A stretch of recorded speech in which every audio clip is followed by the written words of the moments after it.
नमस्कार मित्रांनो, तर आज आपण महाराष्ट्र शासनाच्या एका महत्त्वाच्या GRबद्दल माहिती घेणार आहोत। जर तुम्ही सरकारी कर्मचारी असाल तर हा व्हिडिओ शेवटपर्यंत नक्की पहा, कारण तुमच्या पगाराशी संबंधित मोठा निर्णय यात घेतला आहे। जर तुम्ही ई-सेवार्थ अपडेट केले नाही तर एप्रिल आणि मे 2026चा पगार थांबू शकतो। तर GR काय सांगतो, तर नंबर 1, ई-सेवार्थ अपडेट अनिवार्य, म्हणजे सर्व सरकारी अधिकारी आणि कर्मचारी यांना एप्रिल 2026 ते मे 2026च्या वेतनापूर्वी आपली माहिती ई-सेवार्थ प्रणालीत पूर्ण अपडेट करणे बंधनकारक आहे। जर अपडेट केले नाही तर पगार दिला जाणार नाही। नंतर नंबर 2, बँक खाते प्लस आधार लिंक आवश्यक, म्हणजे तुमचे बँक खाते आधारशी लिंक असणे आवश्यक।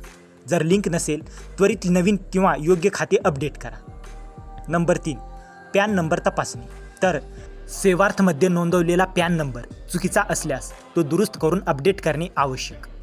नंबर 4, स्वतः व्हेरिफिकेशन करणे गरजेचे, म्हणजे प्रत्येक कर्मचारी स्वतः लॉग इन करून माहिती भरावी, प्रमाणपत्र तयार करून DDOकडे जमा करावे। नंबर 5, DDOची जबाबदारी, तर DDOने सर्व माहिती पडताळणी करणे, बँक खाते व सेवार्थ माहिती जुळते का ते तपासणे, त्यानंतर पुढील प्रक्रिया करणे।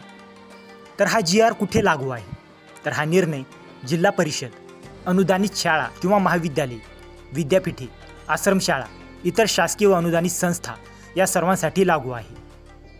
तर लक्षात ठेवा, सेवार्थ अपडेट पगार मिळणार आणि अपडेट नाही पगार थांबणार। तर मित्रांनो, जर तुम्हाला या GRची PDF हवी असेल तर डिस्क्रिप्शनमध्ये आपल्या टेलिग्राम चॅनेलची लिंक दिलेली आहे, तिथे जाऊन तुम्ही या GRची PDF घेऊ शकता। आणि हा व्हिडिओ उपयुक्त वाटला असेल तर व्हिडिओला लाईक करा, शेअर करा आणि अशाच महत्त्वाच्या GR अपडेटसाठी आपल्या चॅनलला सबस्क्राईब करा। तर मित्रांनो, भेटूया अशाच एका महत्त्वाच्या पुढच्या व्हिडिओमध्ये। जय हिंद, जय महाराष्ट्र।